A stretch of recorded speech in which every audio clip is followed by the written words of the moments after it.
What's going on, everybody? Welcome back to the channel. Hope all's good wherever you are. In this video, we have a young lady from Campus Reform. She's going to go on a university campus asking students what they think about Vivek Ramaswamy's idea of a policy that requires young students to pass a civics test in order to graduate high school. Now, I agree with this, but I definitely think we should have a civics test in order to be able to vote. I don't think everybody should be allowed to vote. I'll give you my thoughts on that at the end.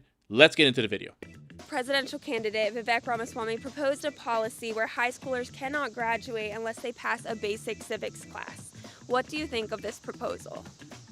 I mean, I think it's really important that high schoolers have a basic understanding of civics and like how our government works, but I don't know that I would like prevent people from graduating if they didn't. I don't know if that's very fair to like if they can't graduate just because of that. I think setting a norm of like a level of education that you need to graduate seems almost like elitist in a way, because it's like kind of saying that if you don't meet a certain level of standardized intelligence, you can't progress onto higher levels of learning or like go into other fields. Do you mind if I ask you a couple basic civics questions? I might not know them. That's okay. What are the first three words of the Constitution? Oh my god, I have no idea. We the people. We the people. We the people. We the people.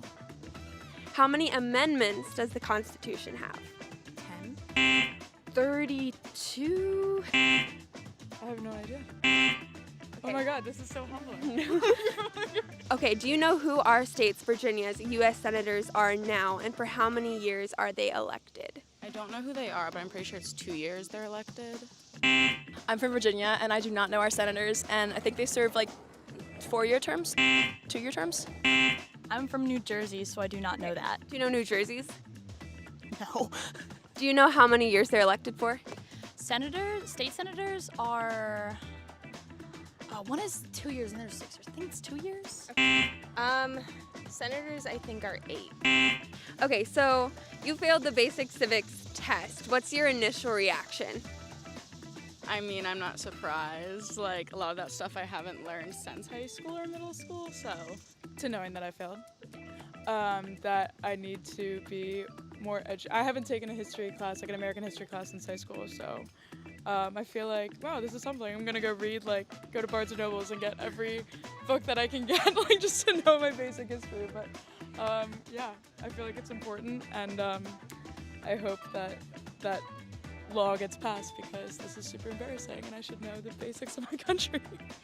I think that there's so much knowledge that high school and further higher knowledge imparts upon you that it's not fair to break that all down to one thing, because I like to think that I'm a person who has intelligence about certain things, and I think reducing that to just one base level of intelligence is just, you're creating kind of a population that's going into universities and the workforce that's just going to be all thinking the same or not being able to get there at all. Do you think it's concerning that so many students are graduating high school without this basic knowledge of our governmental institutions and how our government works in general? I think so, because if you're going to go out and be an active voter, an active participant, but you don't know who you're I don't know the senators on my state, I should know that, because I want to know who I'm electing and how long they run for, because if I don't agree with their policies and I don't know that and I vote them in for, let's say, 6 years, that's not a good look on me or my state. So I think it's important to know the basics of civics. I think I would more support a reform on American history classes, and making more American history classes mandatory. Yeah, it is a little alarming how little I knew, at least. I feel like concerning just has such a negative connotation, but it's definitely something that is here's something to note, or could be improved upon. Maybe a little bit. I did feel a little dumb taking this, but maybe a little bit, yeah. The one lady that said, I feel I'm smart in many subjects, but I don't really know much about civics, and that is fine. But if you were forced to learn it, you would know and you would be more educated on the topic. I think there's two things that you should be mandatory needing to have in order to vote. One is obviously a voter ID, some sort of ID so that we can know that you're a real American citizen. And number two would be to pass a small civics test. 10, 20 questions. that everybody should know. And if you don't know them, you don't get to vote. You can come back next time. But this would eliminate a big group of people because our founding fathers never intended for everyone to vote. That was never the plan. Originally, only landowners could vote. Why? Because they had stake in the game. Now, that eliminated women and black people in the day, but we don't have that anymore. We have equality. Black people can vote. Women can vote. But just because there is no discrimination on race or gender, I don't think that means there should be no discrimination at all. There should be a stupid discrimination.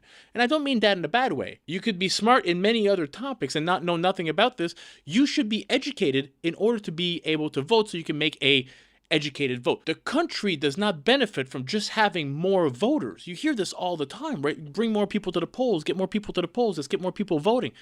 Just having more people voting doesn't mean that the outcome is going to be good or better.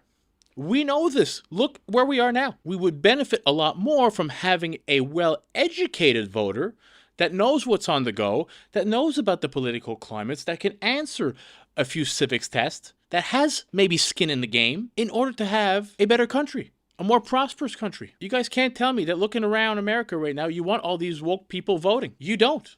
And I don't. But a lot of them, I feel if they were educated on the topics at hand, could probably make a better educated vote and probably wouldn't vote the same way they're going to. That's just my opinion. Hope you all enjoyed the video. If you did, smash that thumbs up button for your boy. It really helps me out. Consider subscribing to the channel. Help it grow. Catch you all in the next video. Peace out, everybody.